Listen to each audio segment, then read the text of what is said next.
It's good to find. Thank you for dealing with the. I'm so now, but knowing what I'm the curse. Yes, I did. The guild was found. I for further research. It. Well, you but I would. It's I did. It's not that bad. Our so. Ah, I'm glad you. You see, the propaganda about and the results were incredibly powerful. The force of creation, combined with, but the cost was too great for anyone with even the.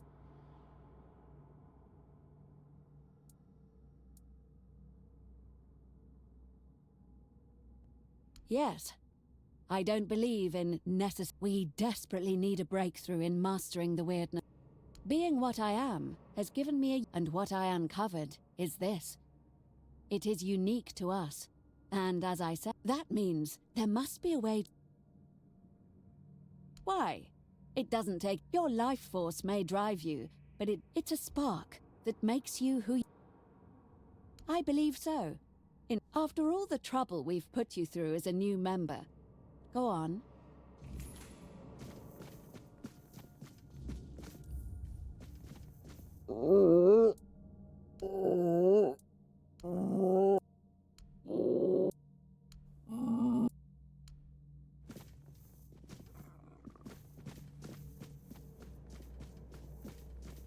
And what do you think?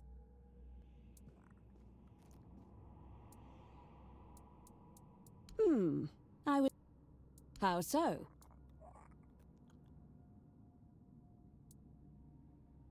Ah, I understand. A bit like a distorted mirror, isn't it? It's almost familiar, and yet you can tell it's not how it should be. Good. That's the reaction I was hoping for. We don't. Every component, using the power granted by my unique condition and the weirdness, I infuse that life into the creature. And that's the interesting part. It actually, not the details though. It doesn't even have all the usual organs. The liver was crucial for some reason. Don't be vulgar. Of course not. Necromancers don't create anything. They merely toy with residual energies lingering in the dead. I didn't raise something that was once alive. I created life itself, from nothing. I've been considering conducting the ultimate test. I've discovered that a dryad can be freed from the place she's bound to by completing the ritual with a human sacrifice. Obviously that was never an option. But now I have access to energy that should be equivalent. If it frees me, it will mean we've succeeded.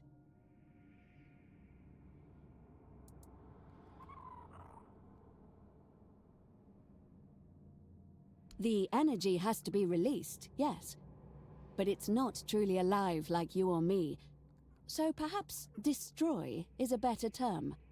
You have been vital in ensuring our guild runs smoothly once again. So I thought that perhaps you would like to do the honors.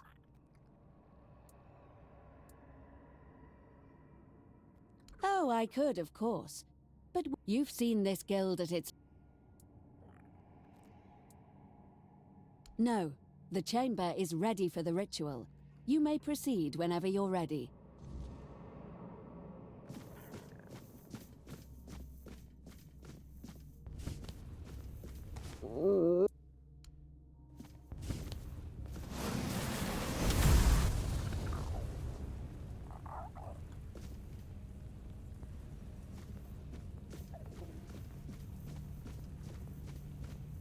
It worked!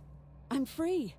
And the power coursing through me is truly astonishing. I was right. All these years of searching have finally yielded the results I hoped for.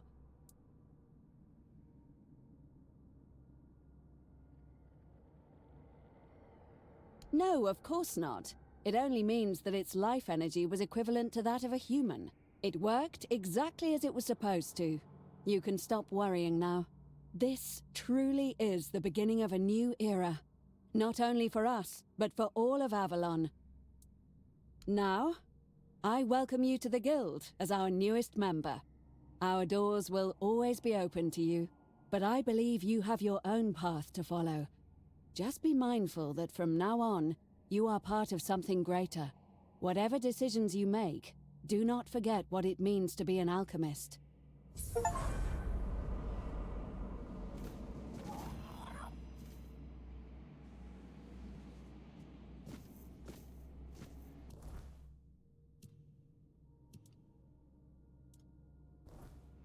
The world awaits your touch. Make it meaningful.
They were a young and ambitious guild, mostly centered around the Royal Academy in Camelot.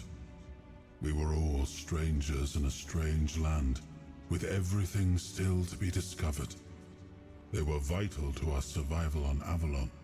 Their healing potion alone saved countless lives. I wasn't there when they began to change. It pains me to see that a once respected guild has been reduced to what it is now. No, but there were female druids. Not many, though. Merlin had a few women apprenticing under him. My sister Morgaine also followed the druidic path, until she invented one of her own, of course. I don't recall the rite of passage ever having such tragic consequences. I always believed it was symbolic. Perhaps this land truly is cursed after all.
Hope you'll find...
I must get in. I'll convince the twins. They'll let me in. I'll reach the sanctuary at last. I'll see the sanctuary as soon as I get my sight back. No time to talk. No one will reach the sanctuary before me. It calls to me. I can hear it calling. I must hold on just a little longer. I thought the sanctuary wanted a sacrifice. I drank the water of life from the chapel. The body doesn't matter. Only the eyes of the soul do. Just a little longer, I'll descend into the sanctuary. Fools.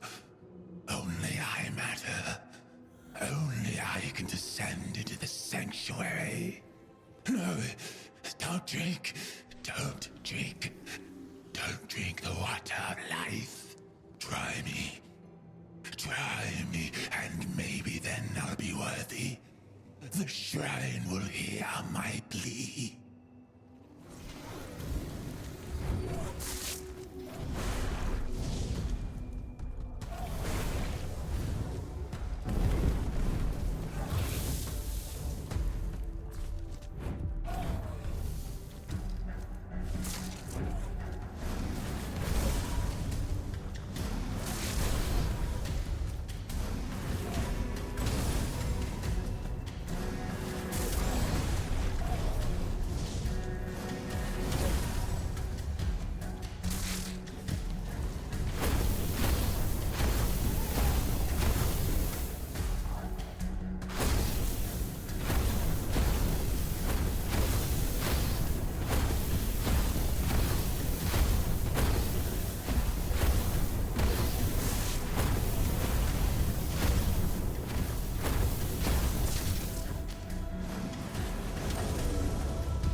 The one unready for the descent.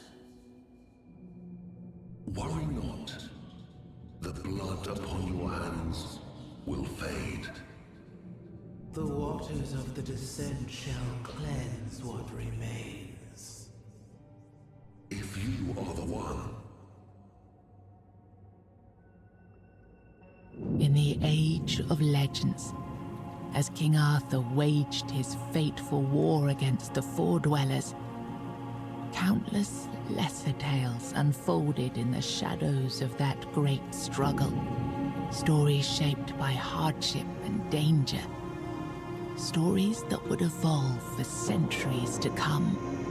One such tale, nearly forgotten on Avalon, tells of a rebellion rising within Arthur's own ranks. Nimue, a young disciple of Merlin, shaken by the horrors of war, longed to return to the homelands, even if it meant defying her king. Led by her resolve, the rebels gathered several of Arthur's finest ships, including the proud flagship Saras, and set their course for home, no matter the cost. But Merlin, they say, would never suffer betrayal. Drawing upon ancient, forbidden forces, he unleashed a wrath destined to be remembered, turning the deserters' escape into a spectacle burned into the memory of all who served Arthur.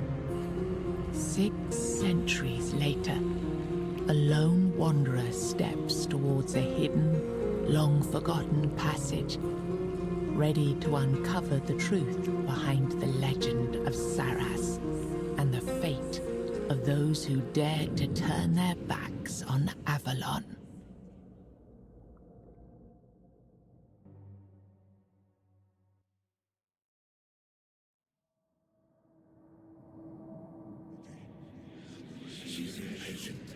Lady.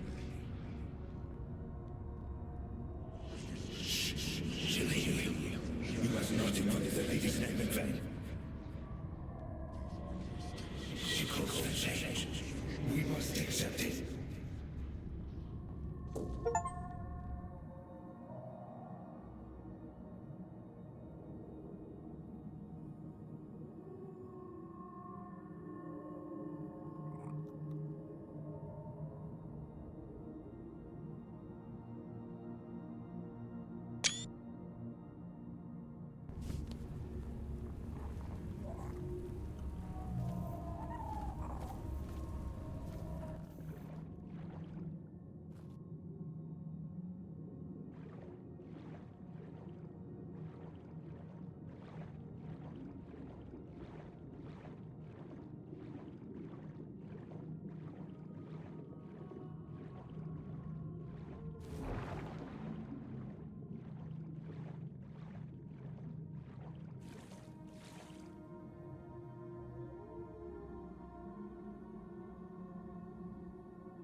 The waves of knowledge are ever present.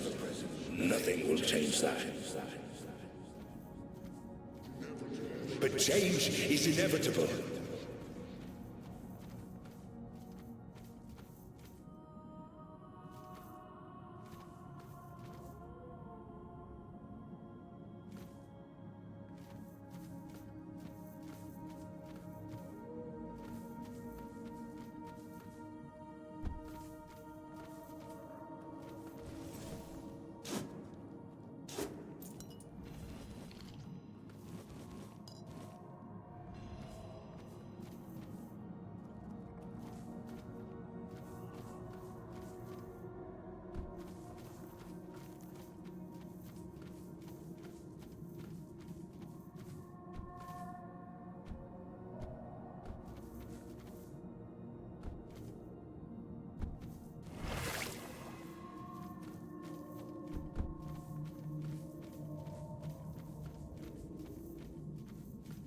Forgive me. All these thoughts at once. I feel as though I'm drowning in the waves of knowledge. But you're here. You're here, just as it was foretold. The wave of change follows you, and soon it will spread across all of Sardas. He is here with you, isn't he? The song I heard was true. A song given to me by a messenger who has already met with you twice. This messenger, he came to me. Twice. The first time, he kindled hope. The second time, your meeting was far more direct. By then, he was certain the king truly returned. And this time, for good. And with that, I dared to think even this place might be changed. Names. Names. I know I should have them. Yet I don't know them, or perhaps I simply don't care. What I should care about is purpose. Purpose and meaning. Those are brought to me by the mighty messenger. Although I don't think that's his proper name. Naming names! What a horror! I only know this. You're here because you're meant to be here. You have your purpose.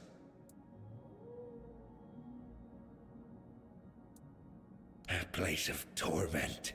A place of deliverance. Our place. But to be precise, right now, we stand before the Tower of the Depths. And you stand among us, unthinkable. Wondrous beyond words. A need. Everyone has something they need, don't they? I know well what yours is. The head of the Carnix, that once rested above on the upper floor. Now stolen by a wretched thief. Where was I heading? Anyway. Ah, yes, thoughts. Whirling memories. Rise up, but wither at once. That is your need. Yes, do that. At once. Now, go. Deal with the thief. Bring back what was lost. And then we shall speak again. But wait. Where are you supposed to go? There's a cave nearby. I can hear the Carnix faintly calling from within. Someone wishes to keep me out. But they do not expect you. You won't face the same problem.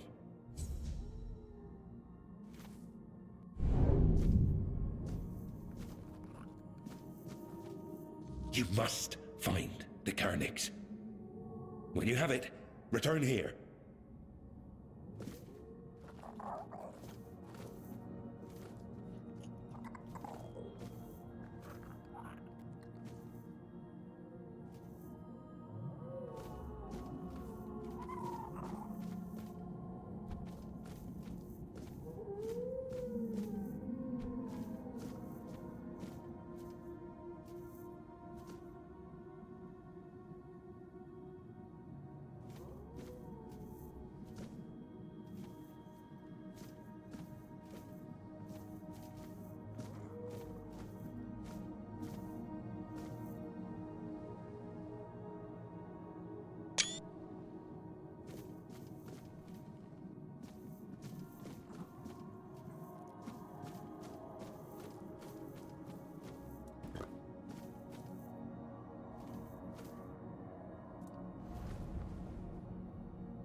I know that smell.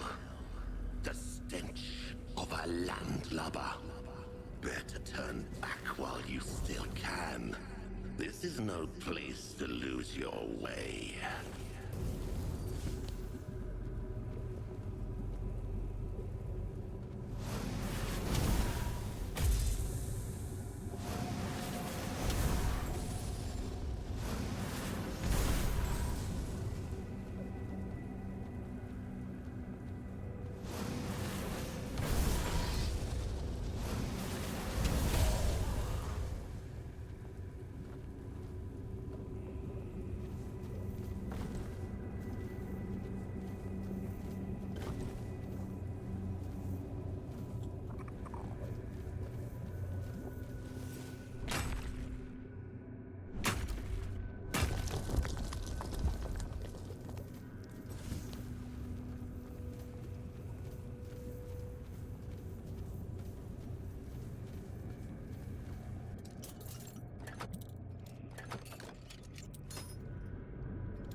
Well, well. Look what crawled into this filthy hole with me. I haven't seen a live one down here in, never. Come to roll in the muck with us? Familiarize yourself with our stench. Want to smell the rotting glory of the sanctuary and all its foul denizens?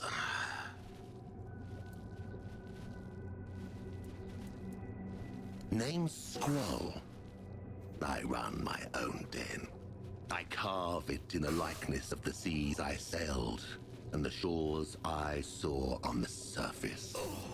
The outside, this Saras. It is a foul mockery, an insult to true sea dogs. This isn't a place for the likes of you, with your sun-kissed skin and fresh air in your lungs. Piss off before you start growing barnacles on your back. It ain't a pleasant feeling. Ah, so you must be Josephus's precious service brat. He must be ecstatic, or he would be, if his head weren't like a morning scramble. Truth be told, I prefer him that way. The nonsense he spews now is better than his usual. So, I stole the Carnix. What of it? To snuff out any chance of light crawling back to this damned shore. To let those cockroaches rot in the dark a little longer. Besides, I like the dark. It covers what shouldn't be seen.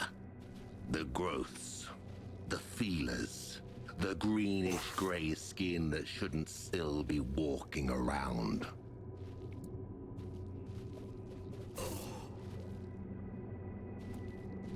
I stole the Carnix so Cyrus could be true to itself. You've walked into a graveyard, surface brat. And graveyards deserve darkness. They deserve quiet. They deserve to be forgotten. You don't say. They betrayed the sea, robbed us of a sailor's death. They put their faith in that horrible thing, and what they built out there, it is an abomination.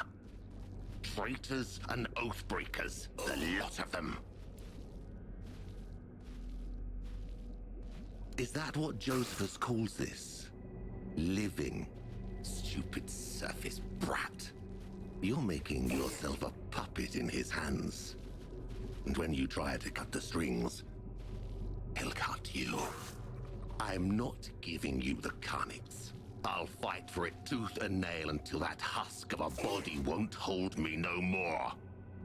You look lost. Something wrong.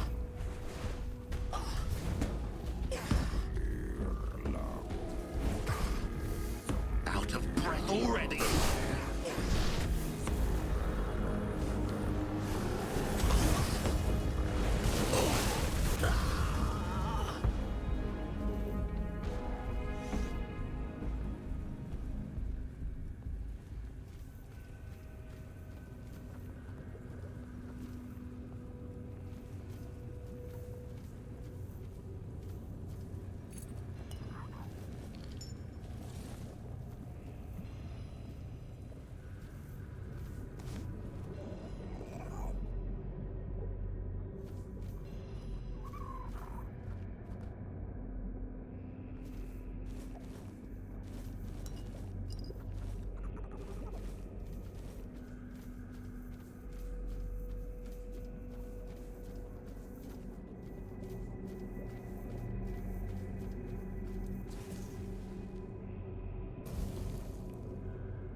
Ah, you have it. You know what to do. When everything is done, we shall speak of what comes next.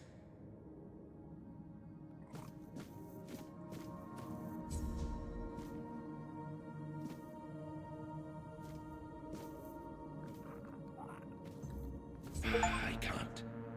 I mustn't. I need to be patient. It will be over soon. Oh, finally. Our Saras in all its glory. I never knew I would miss it this much. The sound that resonates and quickens the spirit. It is good to hear it once more. And this light. I had almost forgotten how beautiful it is. It brings clarity and quiets the mind. Forgive me for my indisposition earlier. At times, an excess of sights and knowledge seems to overwhelm me. Allow me to introduce myself, this time in a proper way. I am Josephus, a sailor of Captain Lear's crew. Glad to welcome you in the sanctuary of Saras, child of the surface. Tell me, was it Squall who dared steal the Carnix? My dear child of the surface, everything changed. When you blew the Carnix, the knowledge flowing through me finally stopped being so floody. But if you want to keep the name for yourself, so be it. I was under the impression I should respect your decisions, no matter what they might be. I'm still not sure if it's Nimwe's command, or the Lord of the Depths himself. Anyway, I need to obey. Ah, yes. The next step. You were brought here at Nimwe's bidding. She wishes to meet you. Yet she lies beyond the deepest of depths, and only Captain Lear knows the path to her. But here we are. The hour has come. We must rouse that old cur from his slumber. And for that, the melody of the deep must be played once more. I will need the help of my old companions, Ercol and Apps. This is the second thing I ask of you, child of the surface. You must find them and persuade them to play their part. Each of them remains bound to what was appointed to them. Apps is the caretaker of the children of the one who gave us life. You will find him in the Ulcerate. And Ercol tends to the Lord of the Sea's knowledge in the archive. It's truly a sacred duty. He made sure that nobody would trouble him. Just be careful, child of the surface. It has been a long time since I last spoke with these two. Saras is not a safe place, and their domains might have turned even more spiteful. Stay vigilant, though something tells me your presence here isn't mere coincidence. When you convince them, we'll meet at the chapter house, and consider yourself invited, of course. Trust me, you won't want to miss the moment we play the organ. Ah, and here, this is for you. Some parts of the sanctuary require you to cut into their bowels to enter, and they won't yield to any surface blade.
So it was you who brought the light back to our land, was it? Thank you. Genuinely. I felt suffocated.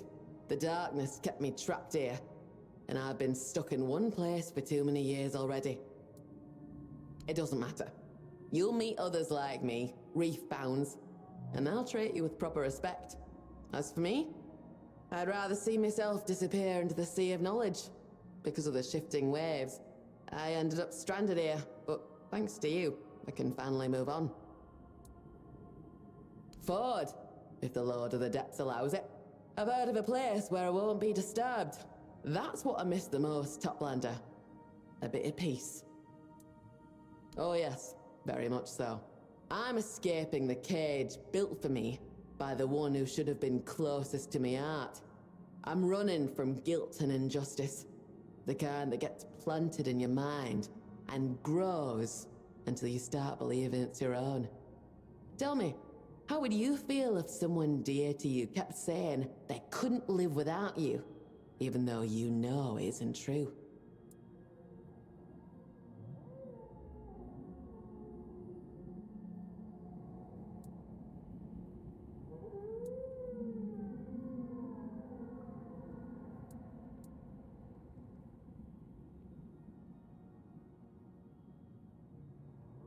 Then why keep doing it to yourself? You actually believed it? Take it from me. As long as your loved one still has their own tail and fins, they'll manage just fine without you. Let them shout, let them throw things, but don't fall for their games. It's not worth it. Took me years to realize I was just a pawn in someone else's game, letting myself be used. But I finally found the strength to walk away.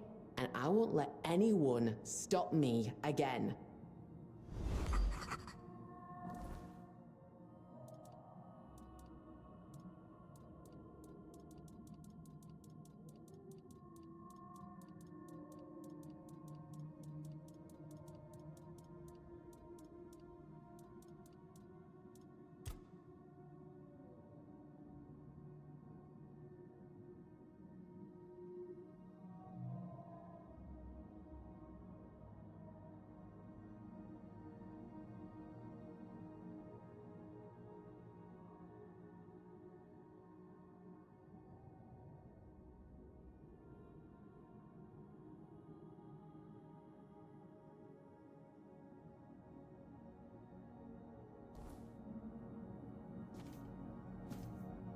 Thank you for bringing light back to our land. My journey will be much easier now.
astonished, and it's hard to find the right words.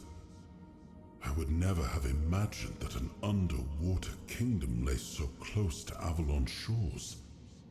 Let us study it carefully. I want to learn how it came to be, and why it called to us. I have a feeling this will be quite an intriguing journey.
So, you have come.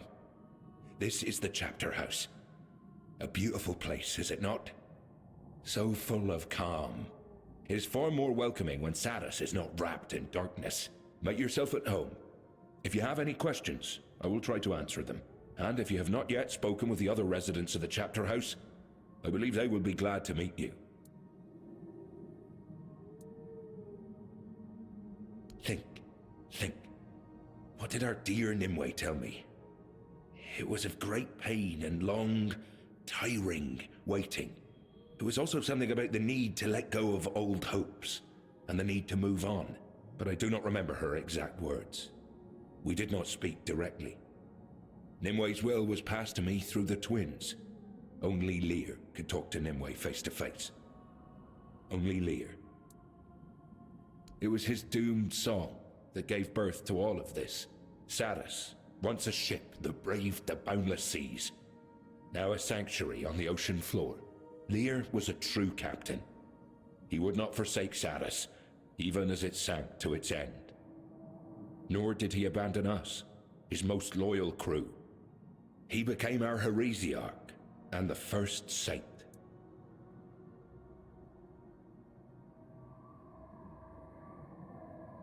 Giant... Please remember that the twins are not just some common fish. They are the 8th generation of the Carers. Like Abyssodontis, they hatched from the first row left to us by the Lord of the Seas himself. I must admit, I am somewhat offended by such ignorance. With that attitude, you will not get far, child. When we descended to the depths and Saras became a sanctuary, the Lord of the Seas gave us the road that would begin the first generations of his children. Abyssodontis and the twins are but 2 among the many creatures he gave life to.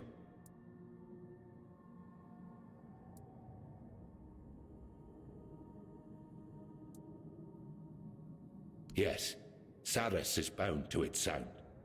Its tremble can awaken the sanctuary. In the old days, the Karnak served Captain Lear and his lieutenants to announce that it was time to set out on the next voyage. The organ, on the other hand, were the muscles that bore it across the water. Lear played the melody according to the length of the journey and the peril of the seas he sailed. In this art, he was without equal. Yes, thank you. It's kind of you to ask. My memories come and go like the tide. Too much knowledge does not serve me well. Sometimes I remember everything at once. Vast torrents of understanding pour over me as if I were standing beneath a waterfall. And the next day, I may barely recall who I am. Memories and knowledge are taking my breath. Now it is bearable. Before you brought the Karnaks, I felt uneasy in my own mind. Ah yes, Tristan. That is what a broken heart looks like. Poor soul. As he drowned, he saw the love of his life, Isolde, in our Nimue.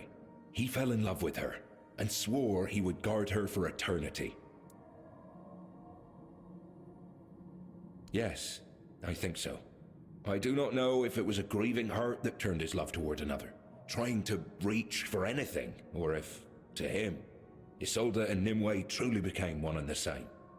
I have to admit that I never met Lady Isolde myself. Perhaps the right question is whether she ever truly existed, or she is only a part of a tale about a bold knight searching for his lady. Peace in death. That is impossible. Tristan is cursed with eternal drowning. Love binds him to life. No matter how many times he falls in battle, he comes back. After many deaths, he finally stopped speaking. Just like that. He has sat in the chapter house for a long time now, watching so no one brings harm to the one who'll be able to reach Nimue. He even frightened Lear once, when he heard that he wished to raise his hand against her. I think, deep within, he awaits the moment he may finally look upon his beloved. Yet he will wait as long as the depths bar the way to Nimue. I haven't seen that old fellow in a long time, to be honest. I've no idea what he's up to now. But back in the day, when we both served as Saris's crewmen, he was always uptight and followed orders to the letter. Off duty, he was always writing something or buried in books, gathering knowledge. It's no surprise the Lord of the Seas chose him to be the caretaker of the archive. He was the only one who truly seemed destined for the job, and actually enjoyed it. Ah, that one was a real sea dog. He was a pirate until Captain Lear claimed him for service aboard his ship. He cared most for the crew, even if it meant barking orders or taking up the whip when needed. It's only fitting he ended up looking after the Lord's children. Don't let his cold demeanor fool you. He's got the most fiery and caring heart of us all. Bring happy tidings, Toplander.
Well, well, well.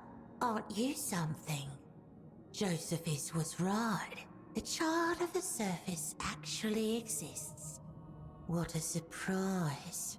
And that Carnix thing, that was your doing, wasn't it? I thought so. Now I wonder if you'll manage to bring the other organists. But enough about you. I'm Merrick. If you're willing, we can strike a bargain. I never fully believed all those stories about the child of the surface. Why would anyone ever come down here from up there? And Josephus tends to tangle facts. Sometimes he speaks about two unrelated things, as if they were somehow connected. I think it's something with his head. Not enough air in there, perhaps. Or maybe that is when he truly is himself. But it happens to everyone, doesn't it? Josephus told me the story of the founding of this place 100 times over. The chapter house. From that whole ramble, I remember only this much. He built back when they still felt anything nice for one another. Now Leah sleeps, and the organists are divided. Problem is hardly the right word. Something drove the organists apart. No one dared to ask what. Abs and Urkol. The one adores violence, the other hoards words. Knowledge. What's the use of it when we're trapped in a place like this anyway? Papa would like us to have us near him, no doubt. And Lord of the Seas, terror of the deep. He bears many names, for he is manifold and unfathomable, like the sea itself. The sea is his domain, and we are his faithful, his children. Some believe we should find a way to let the sea into Saras, to become one with the rest of our father's house, the infinite waters. He's a feisty one. He tends to our Lord's children, raises them, tames them. The children are always hungry, you know. Be careful when entering his domain. The ulcerate. You might end up as a meal yourself. He isn't human anymore. His mind is entirely devoted to the will of the Lord. Try not to disturb him while he's working. It could harm Saras as we... Oh yes, long ago, he seemed like a sweet boy. A bit shy. That cave of his... But I think he carried a great deal of grief inside him. I never thought it would drive him to such madness. Not much to tell about that, cutie. He must like it here. I think that happens from time to time. It goes dark, and everything becomes quiet. It's getting dangerous out there. There are creatures that love to lurk in the shadows. The chapter house is usually closed by then. Only Josephus can leave. That's usually when he plays the Carnix. But this time it was stolen. And Josephus started acting weird. But then you brought the Carnix. And with it, you brought a bit of light back into our lives. How sweet of you. I'm sure you'll find something pretty for yourself.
when you need to make it.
Oh dear.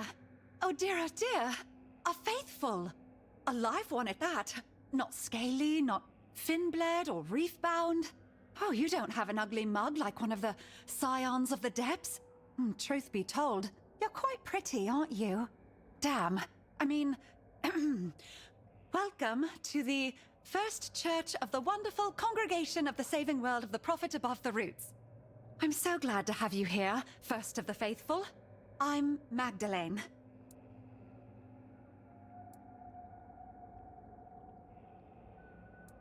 Oh dear, you're so sweet.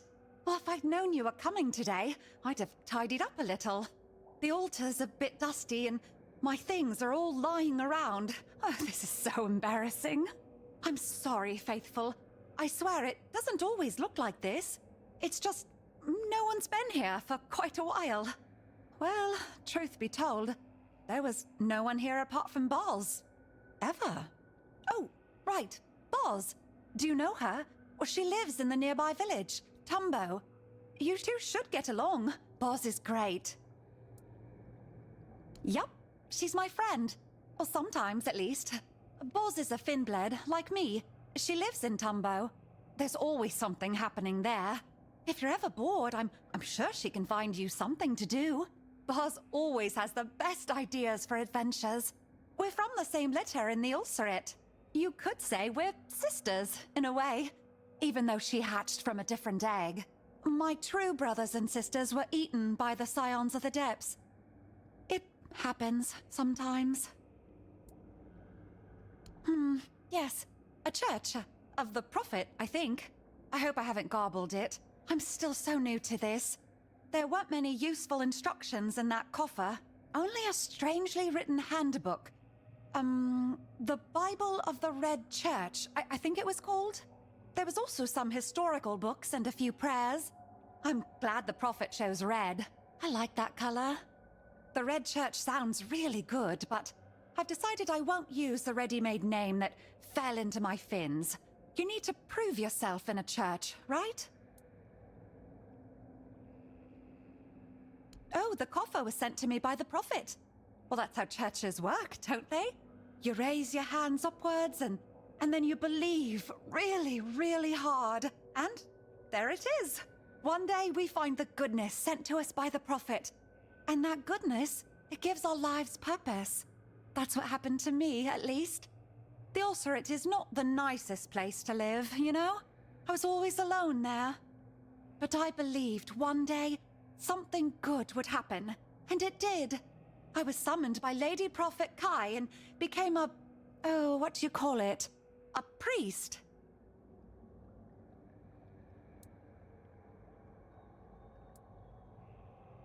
What? You met the Lady Prophet? Oh dear, by her holy word, that's amazing! Have you seen her drop coffers of goodness for us? Or, oh no, don't tell me. I'd rather not know and imagine it all for myself. It must have been so incredible. What do you think she would say if she saw the church I built here for her? Everything according to the handbook.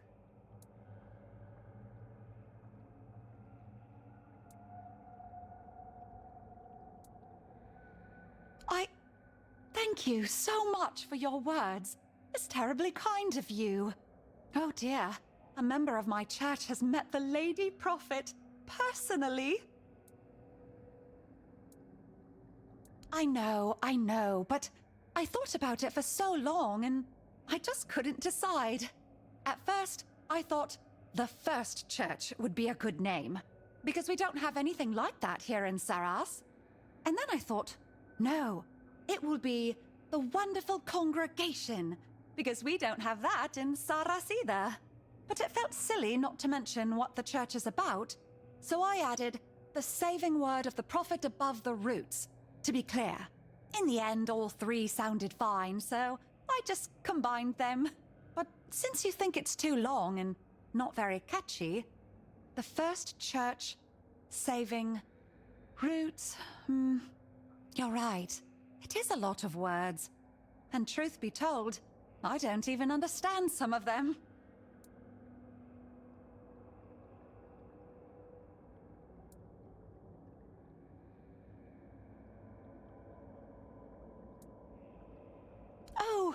yes! I didn't think of that.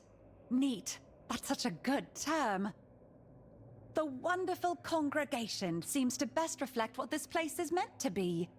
Even though there are only 2 of us, so it's not much of a congregation, but we're both wonderful. Yes. Anyway, there you have it. The wonderful congregation. You know, I'm really excited. My first faithful. A new name. It's like a new beginning. Oh yes, quite a lot actually. In the prayers and handbooks, there's a lot about a plague. That the plague will come and eat us all or something. But I don't know about any plague, and I don't see why it should come for me. What does it want from me? I don't have anything of value. It should mind its own gills, or nose, or whatever it has.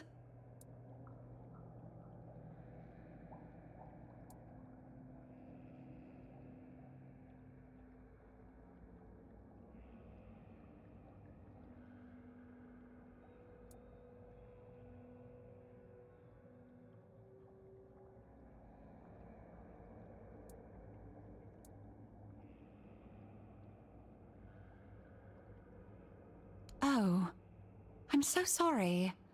Back in the Ulcerate, we'd get sick sometimes. Usually it was brought by tadpoles or young Finbleds that escaped to Saras for a moment. Sir Apps and his helpers always got really mad when that happened. Sometimes it was just stupid parasites, but other times, entire eggs would die. My Red Church will protect and cure those who come here in need. Thank you, faithful. Sometimes, even a shepherd can learn something from her flock. It was cold and dark, dampness and slime everywhere. The ones who hatched close to Sir Apps had it best. Boz and I hatched deep in the Ulcerate. Older Finbleds and tadpoles often sneaked in there. They bullied the weak. The tadpoles, well, they were the worst.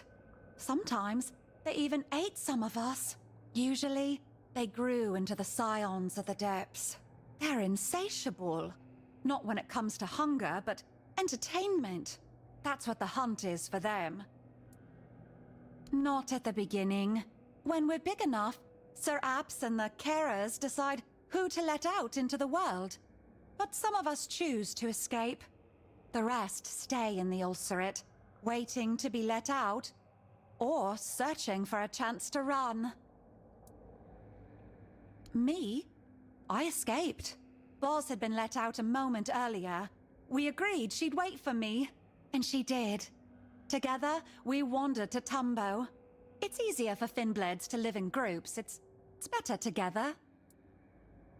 We start a church, or we collect knowledge, like Boz.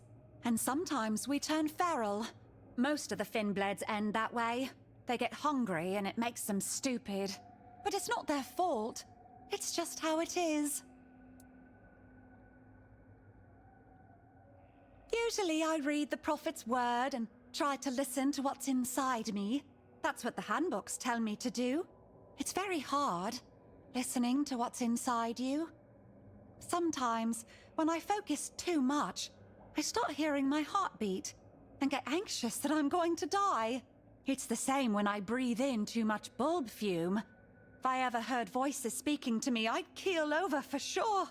Apart from that, I knit and sometimes make trinkets. Everything for the Prophet. Searching for salvation in the Word. Oh, I'd love that.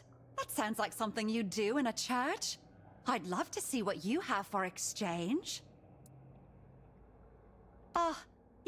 Yes. But that doesn't bother me. There is a right time for everything. Even for Boz to find a moment to spare for me. She's just very busy right now. She needs to gather knowledge, like everyone in Tumbo. Oh well, I don't think they really understand me, you know? They've decided I don't fit in. I don't have enough knowledge, and I doubt I ever will. And I understand them. You don't need to fit in everywhere, do you? Truth be told, I got used to not having my own place. But I'm here now, in my church, my very own place. And you are here too. Ha! It's really amazing. I'm not alone. May the Prophet watch over our exchange.